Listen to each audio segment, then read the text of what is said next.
Today's episode of Cue the Chaos is brought to you by Malibu's Cocktails in a Can. Add a little bit of peach to your punch with their new Peach Rum Punch. What says Atlanta more than a little bit of peach to your punch? Malibu Cocktails. If you ain't Malibu, who are you? Who Cheers. Who gon' check me, boo?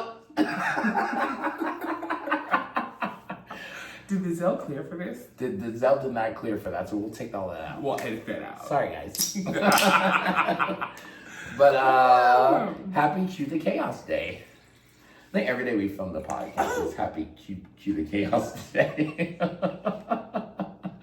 It's already starting chaotic, clearly. It's just been a day. What have you been up to, Alex?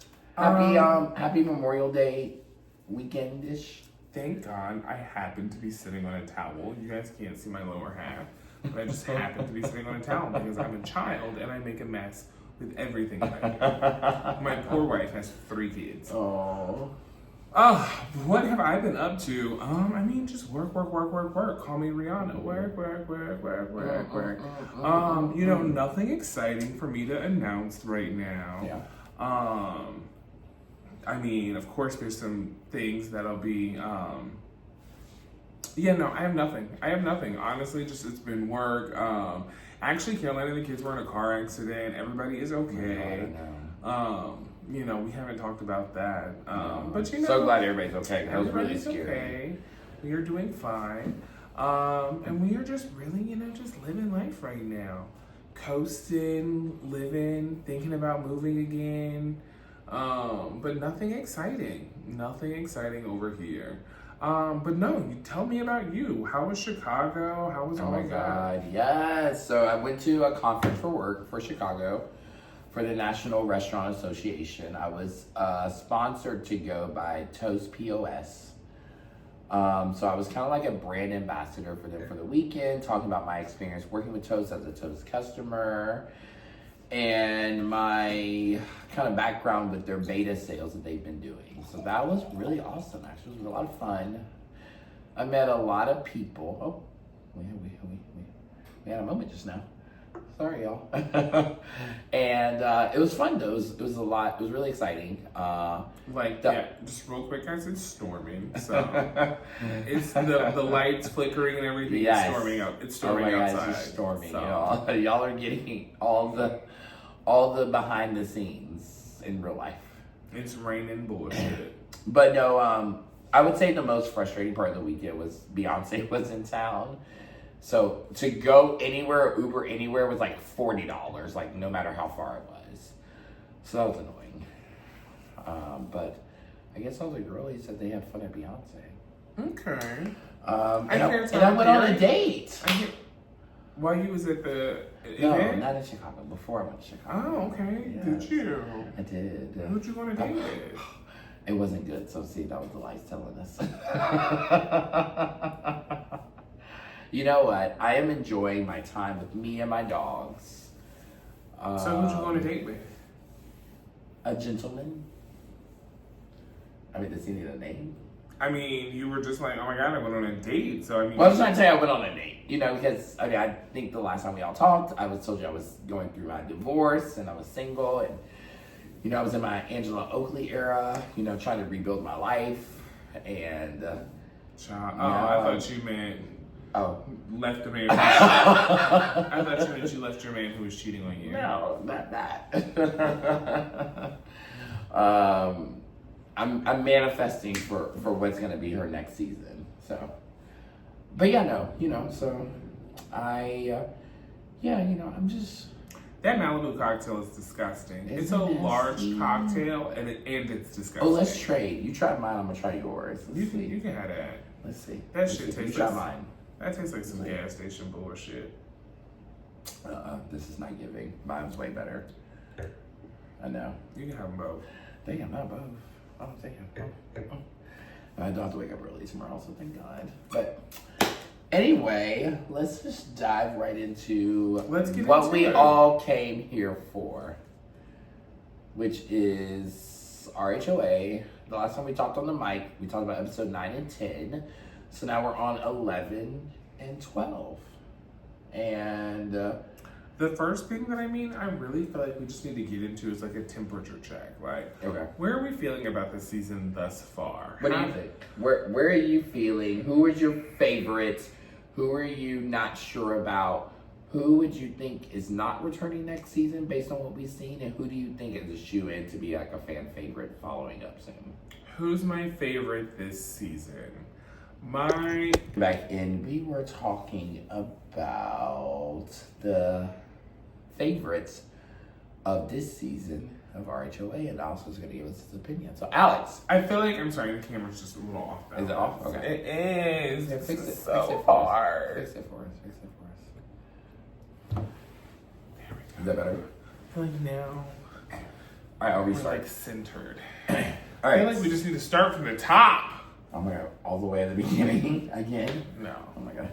All right, Alex, so... Sam, edit this shit all together. Yes. Make it work. So, Alex, you are going to tell us who is your favorite this season of RHOA?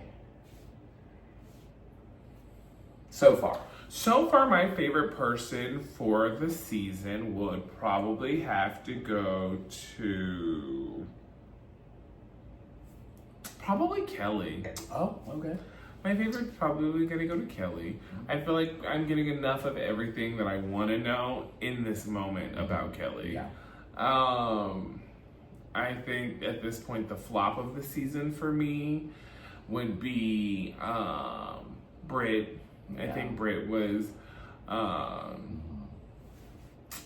Brit was a flop. Yeah.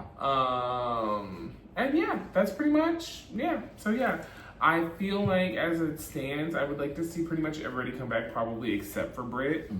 But yeah, so yeah, that's kind of where I am.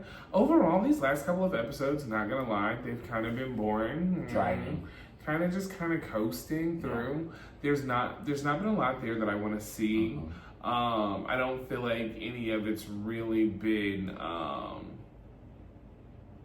there's been nothing that's like super fun to watch. There's been nothing that's like interesting, dramatic. There's been no real lifestyle moments. It's really just been a lot of filler, I feel like.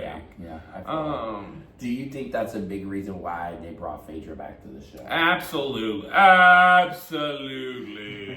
Let me tell you, in these notes, Phaedra's the only thing I'm excited to talk about because nothing else has been. So yeah, so that's where I'm at. What about you? How do you feel about the season thus far? Same questions to you. Who's your peak? Who's your valley of the season? Who do you want to see next season? What are your thoughts? So I'll say this. I think my peak and my person that I am the most surprised by is actually Drew. I think Drew's given us a really good season. I think that she's had a tough couple of last two seasons. Not that she wasn't great, but she always felt like the B character. And I feel like this season, she feels like the A character. Like, I feel like the girls are all talking about her. I feel like she's giving a story. I feel like she looks great. I feel like she's leaning into the comedy of it all. Like, I really feel like we're getting a lot from Drew that I didn't necessarily expect us to, you know? I don't know, I feel like you just have a crush on Drew, but continue. I do have a crush on Drew. I told her that though. I feel like my flop of the season, I know this is gonna be out of left field, but I don't know. Shamea started so strong. I don't think so. And I feel like she has just tumbled down the biggest fucking hill possible. And I don't know where we're going from here.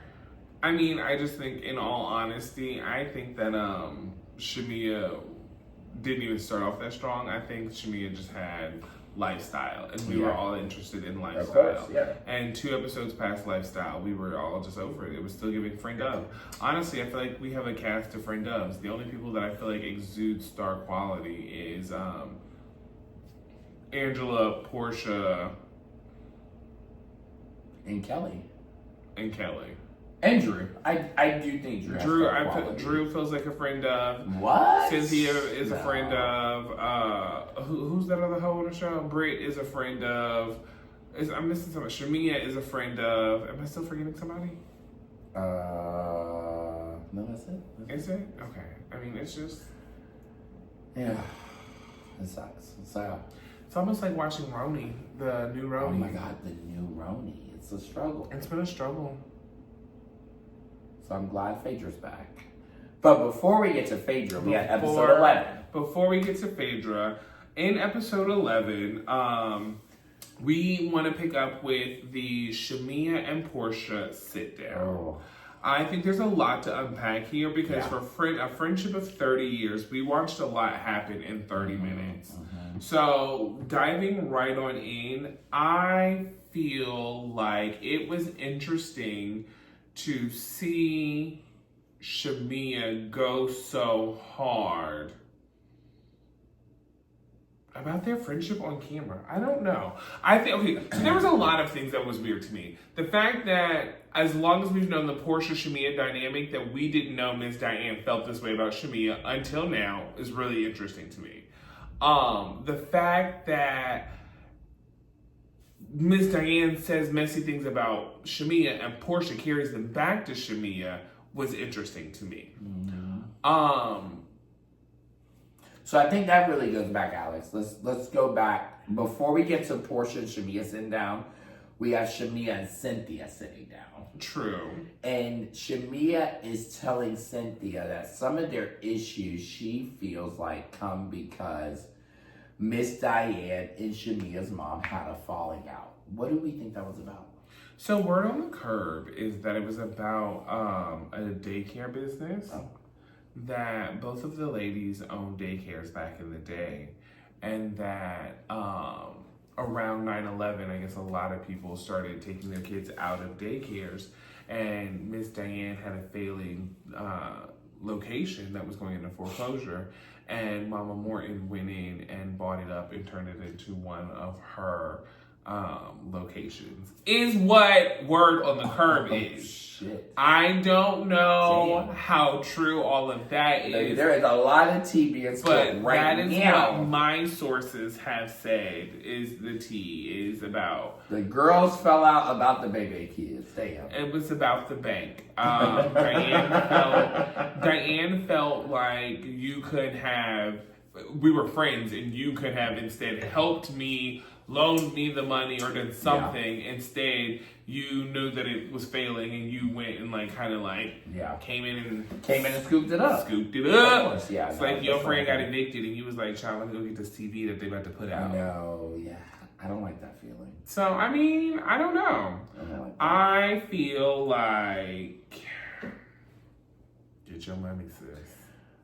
Oh, is that how you feel? Get your money. No, I'm just joking. I'm just joking. I say the same. Okay, I think Porsha and Shamea are two sides of the same coin. Mm-hmm. And I think Diane and Mama Morton are too. Mm-hmm. I think all of these women are probably very similar, and that's why they are all flocking together. They're frenemies, you know? They all mirror each other in some capacity. So I think it's the same. I just don't think all money is good money, right? And so I think that I don't know the basis of their friendship. If this is all true, also, by the way, because this is totally speculation from what Alex just said he's seen online. Allegedly. But I didn't say online. I yeah. said this was the tea in the street. Oh, tea in the street? Oh. The tea in the street. Oh, hold on. So this is first person. Okay, hold on. No. Oh, no. Don't be putting me, let me see. I've gotten in enough trouble saying things. Okay, clarify. And, it's online. We heard it online. Okay, we heard it online. We're going to leave it at that. Okay. It was on the TikTok. It was on the TikTok? It was on the TikTok. We heard about it on the TikTok. Okay. But no, I would just say that I think that all money's not good money. And I think that sometimes you don't want to sacrifice a friendship for a certain situation. So I don't know where the basis of all this lies. But I would hope that Porsha and Shamea, having had a long-term friendship, wouldn't let other people, even if it's their parents, come in between their relationship, you know? But also that could be naive thinking, so. I don't know. It's all interesting. It's sad to watch it play out on TV. What did you think about the sit down? What was your interaction on how they were interacting with each other? It felt So, I don't know, as someone who has participated in, reality TV, I feel like I saw that a little differently than most people, or at least what I've seen online. I feel like a lot of people felt like, oh, Porsha was acting, like a bad friend. But if anything, I felt like Shamea was being a bad friend to Porsha. And I feel like it's kind of weird that Shamea has waited all of these years and for this moment, to make this a moment, to bring all this up, to talk about this, because I'm not gonna lie, had any of you all waited, actually you did, bitch! You waited to bring up some shit about you and Steve being together, like in the midst of a moment that I felt like could have been handled off camera, and it turned into a whole thing at my son's sipping seat. But, so, can I have a defense on that? In my defense, you and I were not communicating every day all the time before that happened. Yes, bitch. No, you could you're have right. did that off camera. You could have told me off camera. You're right. I can own that. I could have had that conversation with you. But it's not like we were like best of friends as we are now, or had been in the past at that time when that happened. That is no justification. Oh, Lord. You could have told me off camera. Lord. Is it 2022? You decided to drink all that champagne and eat all them desserts since I ain't had no food. I did. I did. You turned up. But anyways, so I as I was saying, I just feel like that for you to, wait and bring something like this to me on camera, it's like, well, bitch, are you really my friend, or are you looking for a moment with me? Yeah. And I don't know. I felt like Shamea was looking for a moment with Porsha. Yeah. So, I mean, I say that to say, I don't know that Porsha handled it wrong. I feel like we're seeing Porsha handle it with restraint, as in like, bitch, we've been friends for 30 years. You know where my bodies are buried, and I know where yours are buried. Yeah. And the fact that you sat here and did this on camera, let me get up and go take a moment to calm down, so that way we can keep this cute for these cameras. And no, you're not gonna get the Porsha off camera that you get on camera, because we know these are two different Porshas. Exactly. So you get a Bravo Porsha. Yeah. And I mean, I kind of agree with that, because I think at the end of the day, when you have a real friendship with somebody, not on television, there is levels to it, There's levels to it. And I think when you're on television, there is a mode to want to protect that person, right? Whatever it is. Not saying that like necessarily Porsha went into the conversation wanting to protect Shamea, or vice versa, but I think there's just a common respect that happens. And I think that Porsha was feeling like, Shamea, you're crossing that line. Absolutely. There's a respect here, girl, and we know how we get down here. And of course, the viewers aren't understanding that because they're not in that space, right? They're not. And what I can also tell you is people, when you are new to filming TV, there's a lot of people who go along with what their producer tells them. And I don't know how to explain it, but it's like you have people who like get on these shows and they're excited, and it's like you want to do a good job, so you do everything the producer tells you to. And if you are listening to this and you decide that you want to go for reality TV, never do everything the producer tells you to do. The producer is not your friend, and the producer does not care. The producer has a job, and that job is not trying to make you famous. It's to get a good television show. So I feel like Shamea is probably got a producer that's like, lean into this drama with Porsha, lean into this drama with Porsha. How does that make you feel? And Porsha is like, on the other hand, her producer's like, well, what about this? And she's shutting it down. I'm not talking about that. I'm not dealing with that. I'm not talking about that. Because there are things that are off limits. And I think that Shamea is probably not realizing that you can be like, no, I'm just not talking about that. Like, I'm not comfortable talking about that. I'm not bringing that up. And I feel like she's choosing to go for that. Or I feel like Shamea knows she can do that. Shamea doesn't care about doing that, and Shamea is not doing that since Shamea can't show so much of her personal life with her husband not being interested in filming. Yes. So she's choosing to have a moment with the Queen Bee, who is also allegedly her friend for 30 years. Yeah. it doesn't feel good. It feels kind of like all around. You know, it doesn't feel good. It doesn't feel like, it also doesn't feel like there's a winner in the situation. There isn't. Like, I don't think Shamea's winning. I don't think Porsha's winning. I don't think anybody's winning. The viewers are winning when we watch the destruction of their friendship. That's the only winning we're getting, the viewers who are being interested in the storyline. But the girls aren't winning themselves because at the end of the day, like you just said, they have to go back to regular life after this. So, I hated it. I didn't like that sit down. It didn't feel good. I'm glad that they somewhat came to a resolution at the end of the sit down, but you know, TBD on where that goes, right? TBD. Yeah. So, all right.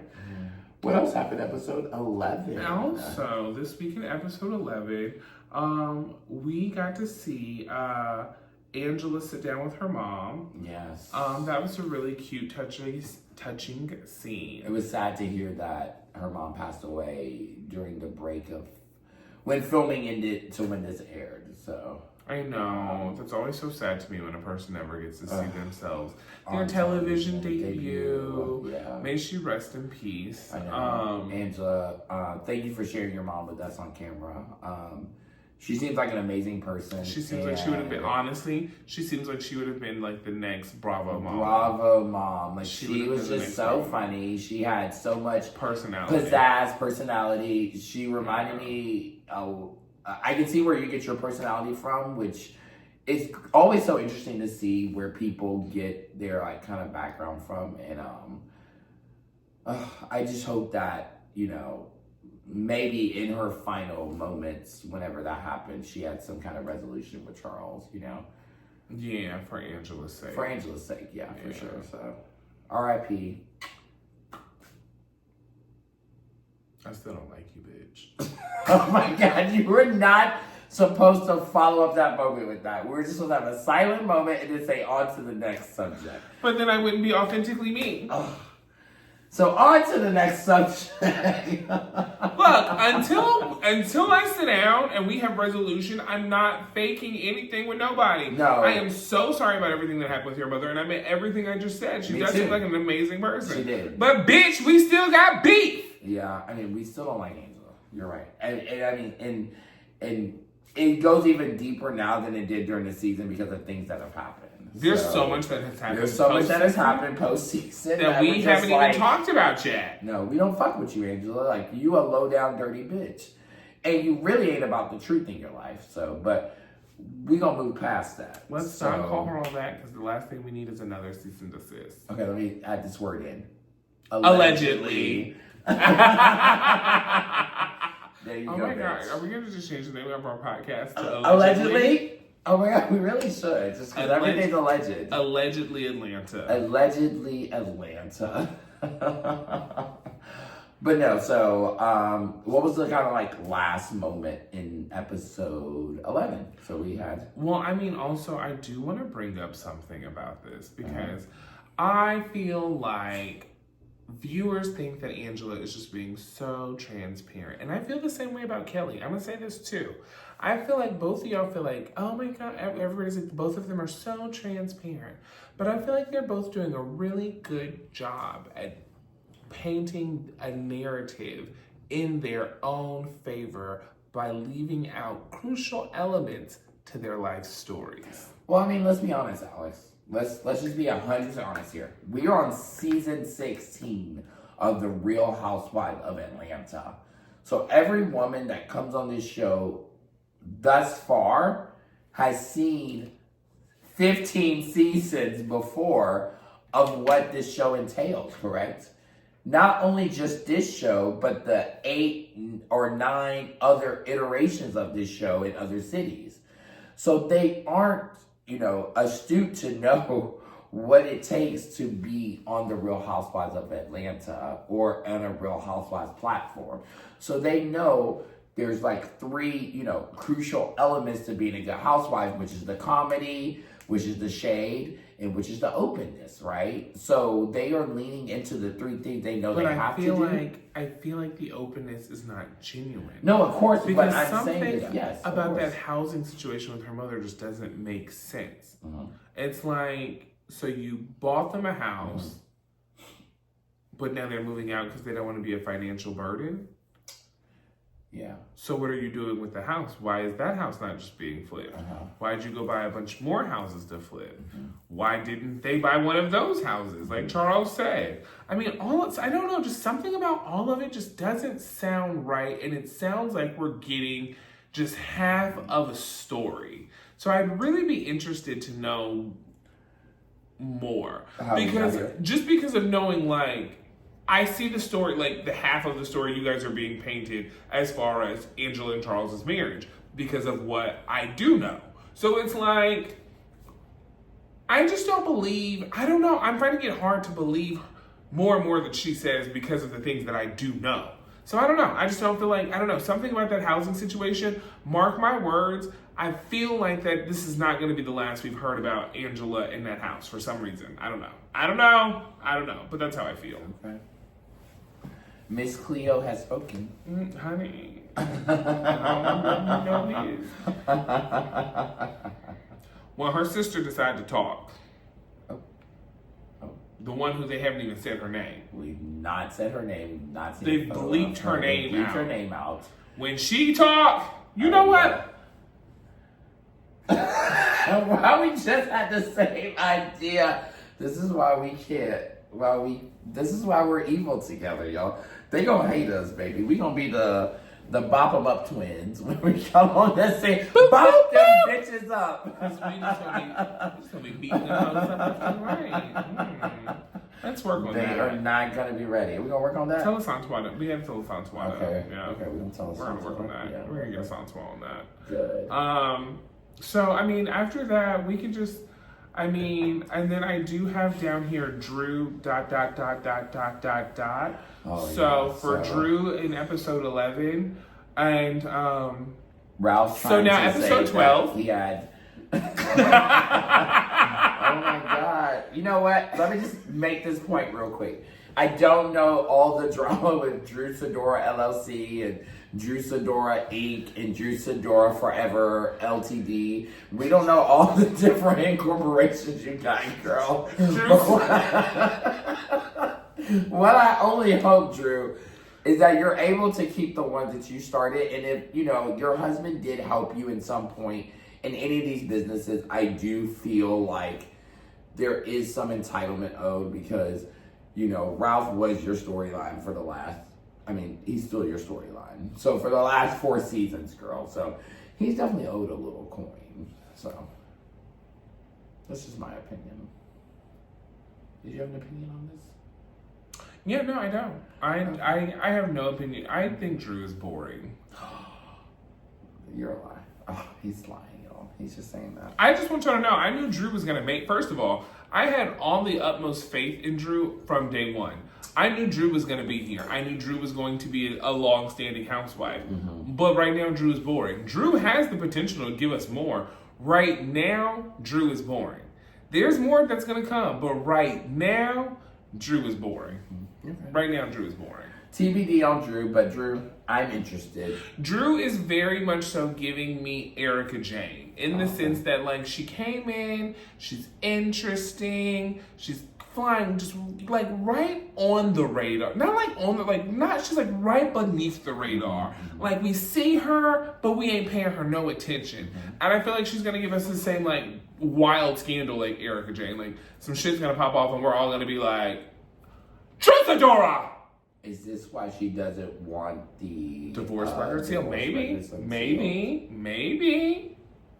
Is it the tie of it all? Is that really a thing? I don't know. Is Drew a part-time lesbian? Maybe. I mean, I've been a part-time lesbian. So. I mean, you're a part-time lesbian. So. Hey. Baby, let me tell you, the only thing I am is a full-time freak. Okay. All right, so episode 12. Episode 12 brings a new day with less Drew. A new day with less Drew, yes. So when we're watching episode 12, and if you haven't watched it, quick synopsis. Speed up until you get to, fast forward until you get to the scene where they're at the bare naked event. Nope. And then after that, fast forward until you get to the fantasy time. I'm just going to save you the time. There was nothing going on in all of those other scenes. All of the other girls were in all of them, and they were talking and sitting down and drinking and talking about each other. That's all you missed there. Yeah, there was not a lot going on. Not at all. So we're going to jump straight to the Brit, Edie, Bare, and Naked event. And I just want to go ahead and Country Club. I want to take time to talk. Okay. I want to just have a moment to monologue on this Bare and Naked event. Let me get my drink. I would like to start off by saying I think that Brit did a great job with Bare Naked event and the event and the name and tying it all together. Because just like her clothes are called Bare and Naked, so was that event.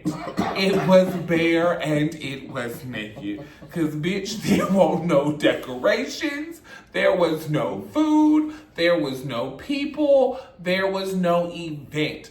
I want you to understand, when I was sitting there watching this on my Sony, LG, whatever TV that I own, as I was watching it, the event ended and I was still waiting for the event to begin.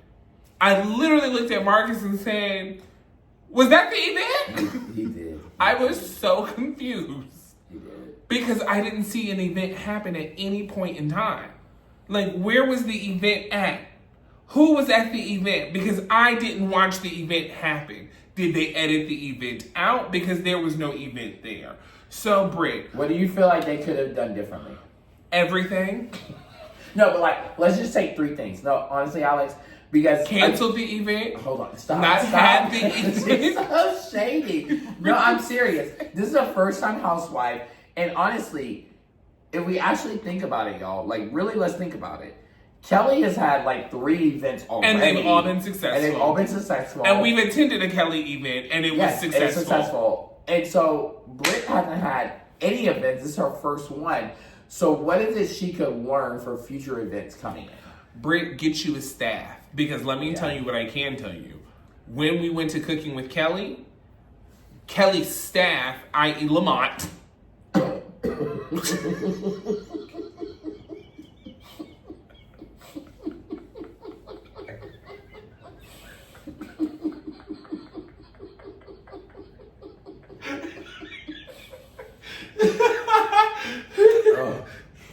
Oh, Jesus. Kelly's staff had gotten there and set that shit up before we did. He did. I think, were cameras rolling when we got there? Cameras were rolling. Cameras were rolling from the time we walked in. They were. Cameras were rolling. Okay, so. They might get a cute walk-in of us. Regardless. Get you a staff. Get you a Lamont. Bitch, maybe you need to go steal Lamont the same way you stole Paris. But she had a not stole Paris. Stole the same way you stole the stylist. But she had, and then also, when did you steal? She had an assistant there, remember, in the show? Pay your assistant then. Because not these free for TV assistants. Get you a real assistant that you are paying to make shit pop. Because that was a mess. First of all, it made no sense. A polo classic, but you're playing golf, not polo, and you're dressed for the Kentucky Derby, which they don't do at the golf club or at the polo match.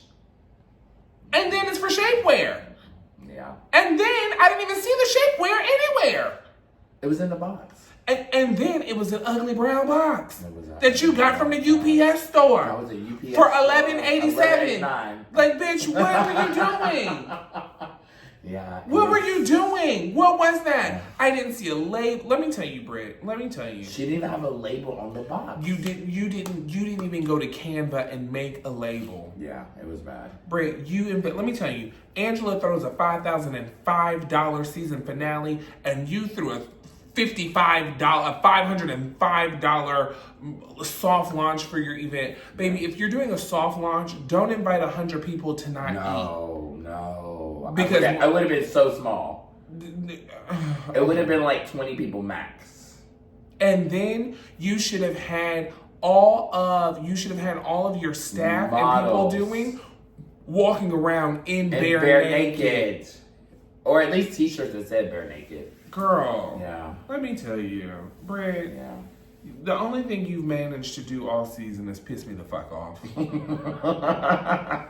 And get Kenya fired, bitch. That's literally all you've done all season. And I was hoping that this second half of the season, we would have saw why Bravo decided to invest in Brit versus Kenya.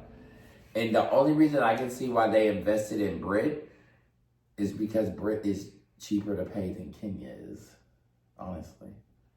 Yes, because Brit's bank accounts, much like her events and her brand, are bare and naked. Because I'm also confused. How the hell is your lifestyle being funded if your insurance agencies are also on pause? I was wondering. Nothing is making sense. What in the insurance fraud hoe is going on? It definitely came to a head this episode, Brit. Your storyline. And also, why the hell did you have on that whore couture? Your outfit was screaming, literally just cheap, and just it just looks like you look like a high end prostitute. You look like I'm a prostitute, but you gotta wait until you pay me to take my clothes off to see what you get. I'm just not gonna put it all out there. But the shit looked cheap and it looked hookerish. It looked a mess. Why did you have on those earrings that you clearly got from your local Chinese beauty supply store? I mean, Brit, if I look up your house, is it gonna be rented? Is it gonna be rented? And are you gonna be behind on your payments? Oh my God. Now they're coming after her for rent. And you looking at Ferraris. Get for real. Get for real, Reed. Bitch, you need to spend less money on your leases and more money on your businesses because, you know what? I don't have time to talk to Brit. I don't have time to talk to you anymore. Get off my TV. Brit, it might be a chop for you, girl. No, it is. If you don't punch somebody, and the words, if you don't punch somebody, and let me tell you what you do, Brit. If you want to keep your peach, you gotta get up mid-reunion, walk across that motherfucking stage, and just deck Andy right in his face. Just give him a big old pow! At this point, what else do we want to see? No, nothing. You know what? And in the words of Tyra Banks, Brit, we were rooting for you. We were all rooting for you. How dare you? How dare you? How dare you? So, it sucks because I was truly hoping, and I'm sure y'all can go back and listen to previous episodes. I think me and Alex both said we were excited to see Brit. I thought she was beautiful. I thought she had funny. a little bit of comedy. She had a little comedy. Yeah, I don't know where we are now. Where are we with Brit? Honey, the same place her event is. Bare naked. Nowhere. Brit, that name you're gonna have to change it because they just gonna read you about. Brit, it was really giving. It was giving. Who had a fashion show with no fashions? How dreadful. How dreadful. How dreadful. Baby, who had a shapewear event with no shapewear? No shapewear. No shape to wear. Nowhere to shape it. I also do love, I will say, the one redeeming quality. You admitted to getting a BBL. Thank you for that. Okay, I don't even want to talk about that. What I really want to talk about is I've been up here defending, what's her husband's name? Mike. Is his name not Chris? Child, I'm calling him Chris, I think, all season. Okay. Mike. I've been up here defending your husband in these gay allegations, stating I didn't think he's gay. But why the hell is he up here matching with your goddamn clearly gay assistant, Ruben? And baby, let me tell you something. I know Ruben very well in these ATL streets, honey. And Ruben got a BBL sitting on his No, I'm just joking. I don't know Ruben that well. But Ruben actually worked at the Old Lady Gang when I worked at the Old Lady Gang. So I do know Ruben. And also, Ruben been around the block. Ruben, a few times. Okay. Ruben has been around the block. And I don't know. I just think that that's weird that they were matching at the polo event. Interesting. I don't know too many people who match with the help. Oh. I mean, that's no shade, because bitch, I'm the help when I come on, honey. I would call me a bad server because I'm spilling all The tea. Yes, Sheree, season 9. So I mean, that was what we decided to talk about with the Polo Classic, or what was it, and I just don't even understand. Let me tell you, Brit, let me tell you what you should have done. Let me take 3 seconds to think about what I would have done. Bare and naked. Let me just give you a good old quick chat. I already thought about it. What would you have done? First off, I would have had some bears there. Like Okay. in costumes, okay? Okay. And then I would have had some women that were naked in like the flesh colored Clothes. like shapewear, right? Mm-hmm. And then I would have had people there who were measuring women to get their sizes to pre-order the bare naked. No. Does not give me? No, I mean, I probably wouldn't have had a bear. No, I probably wouldn't have went that route, but I do like the play on it. I probably would have went like, I would have gotten like models that would have been like fit the like bear, like big husky furry man. Oh, men and like wearing the shapewear. No, bitch, we're not putting the men in the shape. This is not Blue's Clues, bitch. Slow your roll. Stop trying to guess how. No, just like they would have been the ones who like were like the eye candy, not necessarily eye candy, but like they would have just been there to do like a play on the words. Oh, because they're a bear. Because they're the bear. Right. And then I would have had the Do women. people know what a bear is? I don't know, but that's what I would have went with. Your idea. idea. Explain what a bear is. I said a big furry man earlier. Okay, but they don't know that. Okay, so that's supposed to be a bear, guys. A big furry man. And, okay, Andy Cohen. Hairy. Okay. Some nasty shit. Yeah. That's what I was elaborating on for you. Okay, if it was me, I probably would have done something like I would have rented out an event space, but I would have went and found one of these new event halls that's bare, that's like all white, just like a white room. And I would have left the space bare, and I would have taken just like my shapewear, and I would have like had my shapewear up, and it would have just been like bare naked. I would have been like, it's bare and naked, and all you're seeing is like bare and naked. I would have been wearing just like the bare naked bodysuit. I would have had all of my like girls that are like doing everything, like you said, in the different flesh tones to match their skin tones to make like them look like they're naked. And I think I would have just done a whole play on just like nudity of it all and like the nudes of it all. Because I feel like it's like her version of Skims. Yes. So I just feel like there was just 100 ways to go that would have made the brand stick out more than the fact of what you had, which was not even a step and repeat banner put together by the time that anybody showed up. That was tragic. Also, Shamea's outfit was tragic. Oh my God, that was a Chanel, those big ass Chanel earrings with that Balenciaga blazer. It was giving. I'm trying to pretend like I have money and for you to have boots. all that money. Girl, and you have money. We don't talk about her fur boots because, honey, at that point, them Shamea's feet. She wear them fur boots everywhere.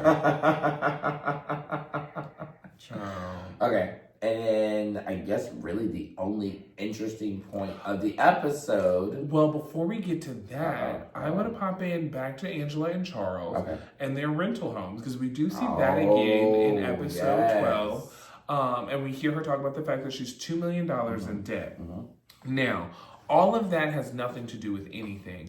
The one thing that I really want to laser focus in on is what in the lemon pepper step or what the fuck is she got going on with this contractor. Her contractor was sitting there looking like a pimp by night, preacher by day. That man looks like he is the type of shady car salesman that would have sold you a 2004 Jaguar with 287,000 miles on it for $25,000. Like, he just looks like he had his hair fried, dyed, and laid to the side, was just a city slicker, fast talker. That man looks like he's never even touched a power tool a day in his life. So I'm just confused on where she found him at. Like, is this weird? I wonder if he's like her cousin or something. Oh my God, it's gotta be her cousin. It's gotta be her cousin. Angela, girl, go and tell us that's your cousin. Yes, please. I actually hope that's your cousin, because that would make more validity to the situation. If it's not your cousin, girl, you look like how we thought you looked. Y'all got a couple more. Okay, hold on. We're gonna pop back in so you can edit this. Sam, 3, 2, 1. Okay. But yeah, no. So Cascade. Nobody wants to be in Cascade if you're not from Atlanta. specifically Cascade. Yeah. So So, like we were saying, you know, popping into the last part of the episode was our long-awaited return of the frack. Phaedra Creonta Parks. Honey, the frack is back. The frack is back. What did you think? She had about, it was, I think, a 6.5 to 7 minute scene. What did you think about it? Phaedra's 6-minute scene carried the whole season. I was more excited to see Phaedra's title card. Yep. Phaedra in the opening or the whatever you want to The call opening it, credits. the opening scene, whatever. Yeah. I was more excited about all of that. Seeing Phaedra in her little red dress, down in the corner. I was more excited about all of that and her big old booty Porsha and big old booty Phaedra sitting on that tiny at-home sofa. Not at home. Child, that sofa was given at home. Oh my god! I was living for it. I was here for all of that more so than anything else in the episode. When I tell you, I physically died, had a funeral service by the Willie Watkins, was buried and resurrected 3 days later like Jesus Christ himself, when Phaedra said Brit got more bodies than Willie. Bitch, I died. Like, literally, Willie had to bury me. And they had to go back and dig me up so I could come and record tonight. But, like... She also, when she said the secret wife of Charles Oakley... But first of all, I'm sorry. For people who just aren't in Atlanta, y'all don't understand how big of a funeral director Willie Watkins is. Yeah. Like, he's that man. He done buried everybody. Willie Watkins has buried everybody in Atlanta. Pretty much. Willie Watkins and the Hines family are the two biggest funeral families in Atlanta. Is your family a big funeral family? One of the two biggest. Bitch, I didn't know that. I swear that's where all my secret millions come from. Oh, okay. Shit, bitch. Innovators. I did not know this. Again, like I say every episode. No, I'm just joking. New. I'm just joking. Okay. I have no relation to them. Okay. Or do I? Actually, I don't know. I might be related to them. I don't know. I mean, your last name is Hines. My last name is Hines, and we are all right here in the same city. But I've never done any research to know. Okay.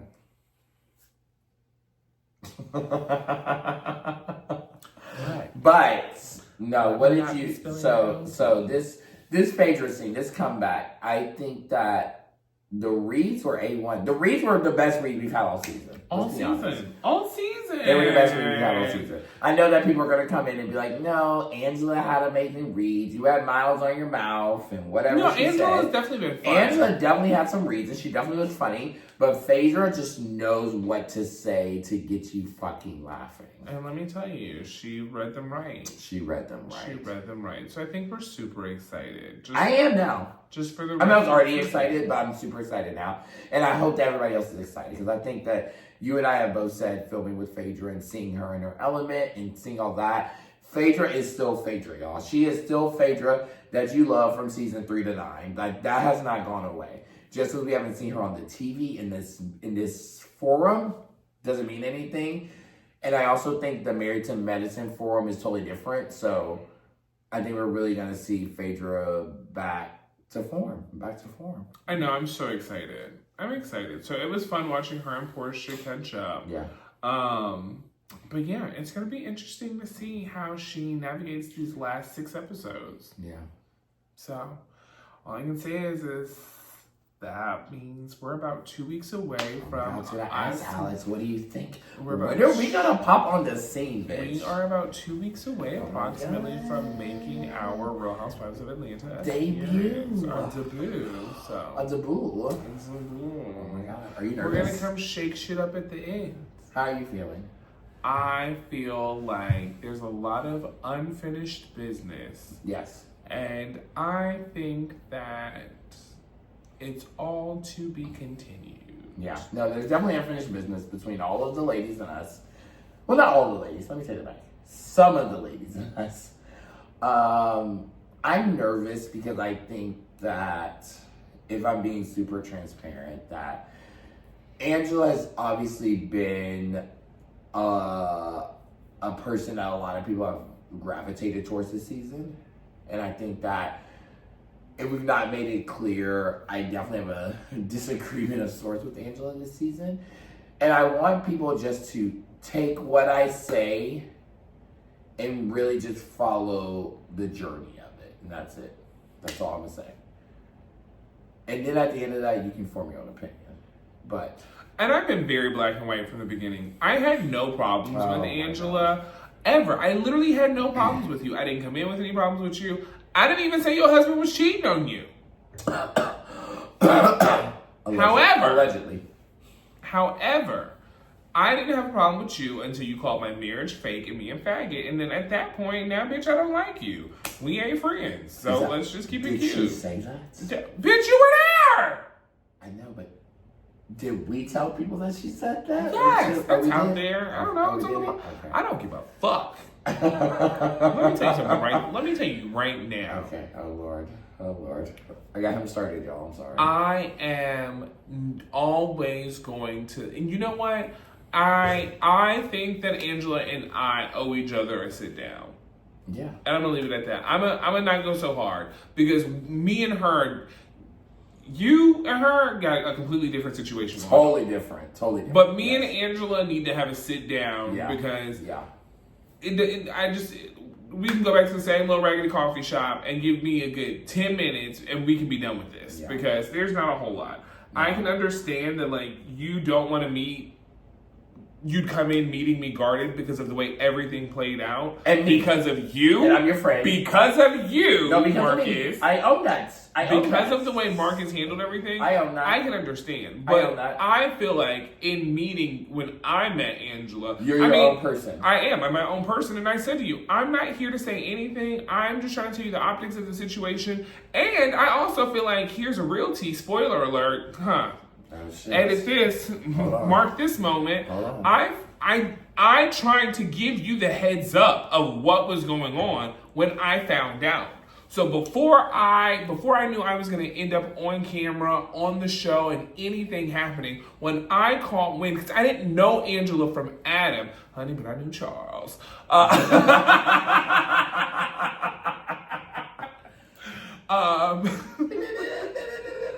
But I reached out and tried to DM and warn Angela because I thought that production was trying to set Angela up and she didn't know what was going on. Had I not, I had no clue that all season that they had been coming for her marriage. Yeah. But just, I tried to. So I feel like at no point did the way she treated me was warranted. Like, I tried to warn you first. Even when we sat there at the coffee shop, I still didn't say it. I just said the optics of the situation didn't look good. I didn't say this man was cheating. I just said it didn't look good. And then I just feel like you just came so hard for me at your party after you wanted me. Well, that. We're going to put a pin in all that. Yeah. So do you think you're going to have that conversation with Angela? Opportunity? Only time will tell. Only time will tell. I don't feel like that they are going to let the faggot part play out on the show. You don't think so? I don't, because of her being a fan favorite, but I don't know. We will see. But we want to for sure. They love a good season finale. But do we want to for sure, though? Make sure people understand that there are things that were said that they might not see, right? Yeah, absolutely. Okay. And this is not a thing of like, oh, I needed to be seen because I want her to be canceled and not at all. I completely, I don't. It's almost like a self-reflection of realization. Actually, I don't even know. I'm going to hold my opinions on that. I'm going to hold my opinions on that. Okay. Because I don't know what kind of real bitch she is in real life because we've had limited interactions. And from what we have had, I know she's not a truthful one. So what I will say is, to be continued. TBD, Angela. TBD. So, with that being said, let's wrap this shit up. I gotta go find Angela's sister. Well, obviously, the next time you'll be hearing from us, guys, we'll be talking about the Grenada trip. Honey, and we'll also be talking about boop. Oh, who is that? Angela's sister. I was like, bitch, who is Boo? But no, we'll be talking about the Grenada trip. We'll be following up with that. And, you know, again, Alex and I are just a little cog in this machine. So we don't know exactly when we're going to pop up post Grenada. But I would guarantee it'll be fairly soon. I think we're going to edit that out, Sam. Don't put that in there. Oh, no, don't put that in. Nope, because, bitch, we are insiders now, so we need insiders? to sound knowledgeable. Okay, you sound knowledgeable. So, after Grenada, guys, we are going to be popping up. So, y'all got about 2 more weeks before you will be seeing us. Mm-hmm. Stay tuned. So, y'all going to want to go back and listen to all these episodes so you can lead up to the shit we told you was about to motherfucking happen. It's going down. Meet Me in the trap. All right, I gotta pee. Let's wrap this up. All right, guys. Woo, woo, woo, woo, woo. Keep the chaos out. Alex out. Bye.